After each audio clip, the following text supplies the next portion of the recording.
Welcome everyone to my channel and you all watching What If Goku Was Betrayed and Trapped by Kami. This story already sound badass and overpower, I know, but I tried something new on my channel, so though why not give it a try and created my own story, but this one may be a little unique what I think to create, but then why not, I want it to be a little different anyway. All detail are available in description related to the video and other detail as well, and if you guys like this video and want part 2 as well, then be sure to click the like button, and our goal for this video is 1000 views.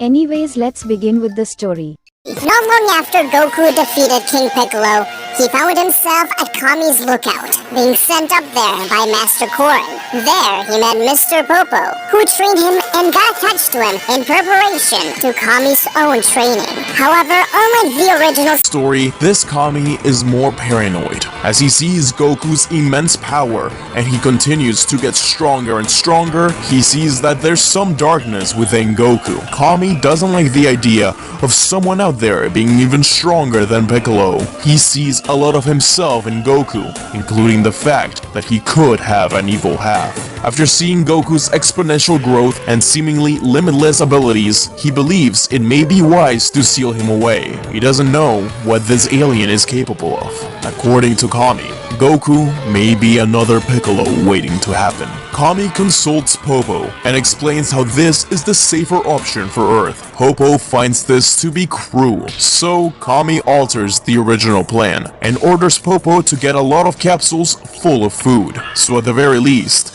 Goku can eat while he's sealed away. He can live a reasonable life, but he will have to live it in solitude. Under the guise of more training, Kami locks away Goku in the Hyperbolic time chamber, hoping that time will either kill him or trap him there forever. Goku waits patiently, but even in these early stages, he starts to become really afraid, scared, paranoid.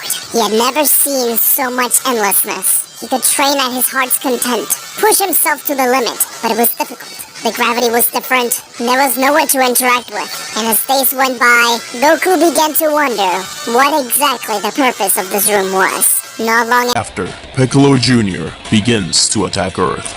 With the Z-Fighters being unable to do anything against him, Piccolo had no idea where Goku had disappeared to. He had been keeping tabs on him ever since his father's defeat, and now that he was gone, it was time for him to attack. Back in the Hyperbolic time chamber, Goku trains for 2 years, and eventually, he gets tired of it. He tries the door, and it is then that he realizes that he's been trapped. Frustrated, he punches the door, falling back through the other side.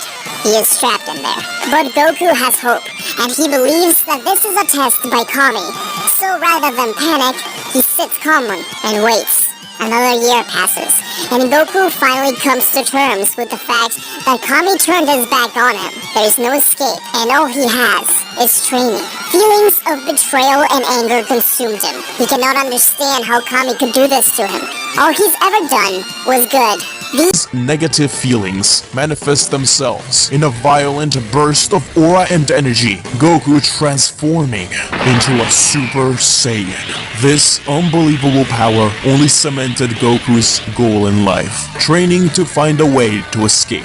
As his training continues, Goku begins to talk to an imaginary friend, as a form of comforting himself in this empty, isolating world, calling his imaginary friend Gohan. Goku continues to grow and gets older and older, losing parts of his humanity and sanity as the years go by. And as he never got to interact with others, in a way, Goku is still a young kid in his mind. A little over a month passes in the outside world, and Popo decides to go against Kami's initial wishes and seeks out Goku's help. He bangs on the door relentlessly, but Kami had locked it, and he didn't know how to unlock it. Kami had been taken by Piccolo, and Popo didn't know what else to do. But from the inside, Goku begins to hear the banging, rushing over to the door. Being able to hear the other side must mean that escape is still possible. He slowly powers up into a Super Saiyan form, firing a Kamehameha directly at the door. He begins to scream in frustration as it seemingly does nothing. The bangs increase in intensity, which pushes him further to a level he's never known before. When Popo finally mentioned Kami, that's when he exploded. He screamed out of anger. A giant explosion happening. a portal to the outside world opened up, and for the first time in 30 years, Goku sees the sunlight. The door and the majority of the room shatter behind him as he steps outside. Popo is thrown back by the initial explosion, and after recovering, he lays his eyes on Goku. His long golden hair and eyes filled with nothing but anger, being a stark contrast to the Goku he once knew. His eyes fill with tears as he sees how mentally and emotionally damaged he is now. Pushing that aside and focusing on the issue at hand, he starts pleading with Goku to help them. He explains that Piccolo has taken over Earth and taken Kami hostage. Goku is this world's last hope. Goku smirks, shooting a thumbs up to Popo, but Popo realizes that there's something wrong. What have they done? We switch perspectives to Piccolo, who clenches his throne armrest incredibly hard. That power was unreal. How could he ever hope to win? Was that really Goku? He needed to do something. He was shaking the second he felt that energy. Piccolo tells his forces, Cyborg Tao and Shen, who had both joined him, telling them to prepare for an attack. Piccolo heads to the back, where he crosses in front of the cells containing Krillin, Tenshinhan, Yamcha, and Chaozu. He finally reaches a cell with a little bottle on it, thinking to himself that perhaps it was time to use him. Piccolo takes the bottle and swallows it. Goku arrives at the Tenkaichi Budokai, where he had felt Piccolo's ki. There, Piccolo had taken it as a base of operations. He arrives at the front steps of the destroyed arena, where Tao and Shen stand tall. They ask who the hell he is. He clearly looks like the Goku they knew, but he's far too old. They then question if he's his dad or something. They begin to mock Goku, who silently walks towards them, his aura sparking up and blasting them away with minimal effort. Inside, Piccolo realizes just how easy his minions were defeated. He starts to sweat. Goku arrives through the front doors, and Piccolo exclaims, "Welcome, Son Goku. It's finally time to avenge my father." Goku smirks in response, and he says, "I'm not here for you. I'm here for Kami."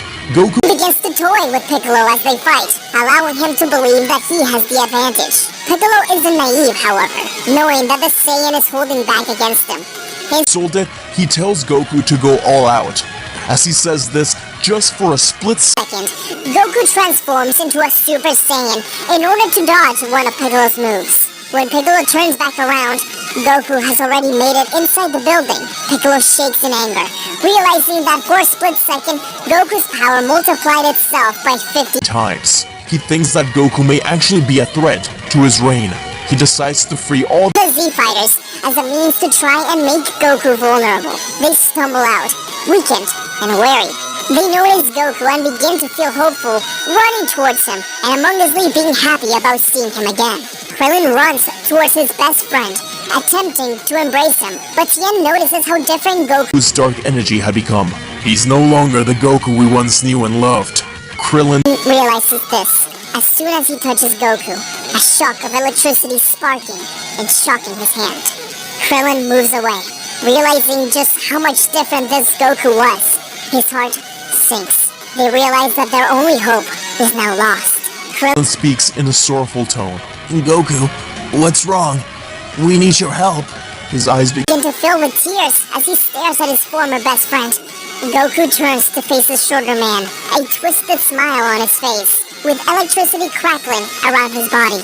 He says, "It's good to see you again, Krillin, but I'm not here." Goku finally reached the place where he last felt Kami's ki, but clearly he wasn't there. It was an empty cell.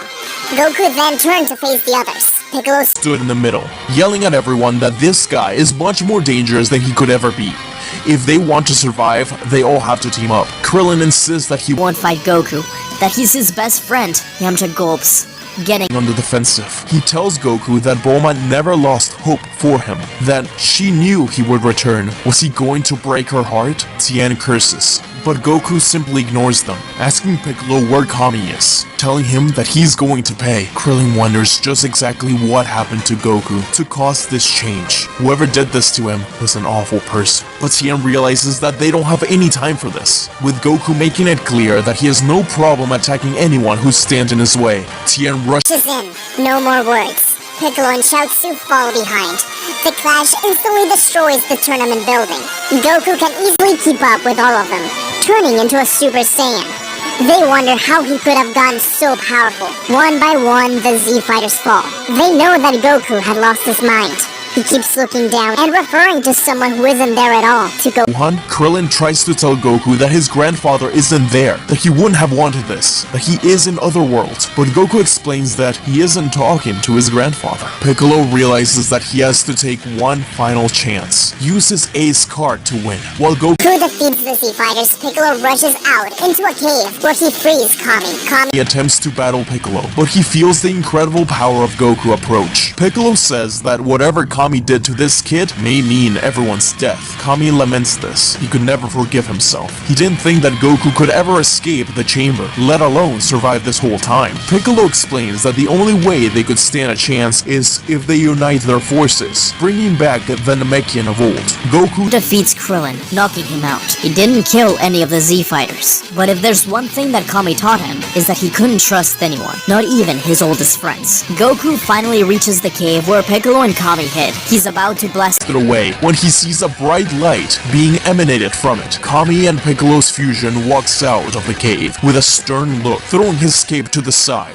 Goku smiles. Clearly, he would finally have a slight challenge. They begin to fight, with Piccolo versus Goku being fair enough. He enjoys himself, even if he does have to hold back just a tiny bit. Piccolo thinks that he may actually win the fight, and he starts to pin Goku down, throwing several blasts at him. But when Goku begins to dodge all of them, Piccolo tries something drastic, rushing in with a Hell Flash. Piccolo thinks that he may have actually won, but as the smoke dissipates, Goku is seen intact. Not only had he tanked the blast, but he had also changed. His hair was now spikier, and electricity flowed around him. He was a Super Saiyan 2. Just how far had his powers grown in the chamber? Piccolo's eyes widened. He didn't know that Goku had power beyond his original transformation. The Saiyan smirks, telling Kami that he had waited for this for a long time, that he had been betrayed, and that he couldn't forgive him for that. He wasn't a bad guy. He wasn't going to take over Earth or anything like that, but he would use it as his training grounds. That's all he cared about. Training. Piccolo, speaking for Kami, says that he does regret doing that, and without another word, Goku defeats him in one punch. In West City, where Bulma had been gathering forces in order to find a way to defeat Piccolo, the Dragon Balls that sat on her desk turned to stone. Goku looks over the world, a world that had been decimated by Piccolo. He didn't care to rule it. He didn't care about it at all. Yamcha, Krillin, Tien, and Chaozu hide out with Bulma. Once they wake up, Bulma is saddened by the news, and Chi-Chi, who was one of the people that Bulma needed the help from, begins to tear up. The two embrace, with Chi-Chi promising to train hard along with the Z Fighters. One day, Goku did show up to Capsule Corp, making sure that he entered when nobody was there, finding the rocks that were once Dragon Balls. He just had a feeling he knew which one was the 4-star, and he took it. That simple rock meant more to him than the whole planet. 3 years pass with Goku training all over the world. He doesn't rule it, he doesn't attack, but he doesn't care for anyone who lives on Earth. Most people live in hiding, afraid that Goku may keep training, because every time he does, he causes more and more destruction with his incredible power. One day after training, Goku sits quietly over Mount Paozu. He senses someone close by. Slowly he turns his head, and he sees an imposing figure arrive. His eyes focus on the tail. The man introduces himself as Raditz, his older brother. He only says one thing. You've done a great job preparing this planet for us, Kakarot.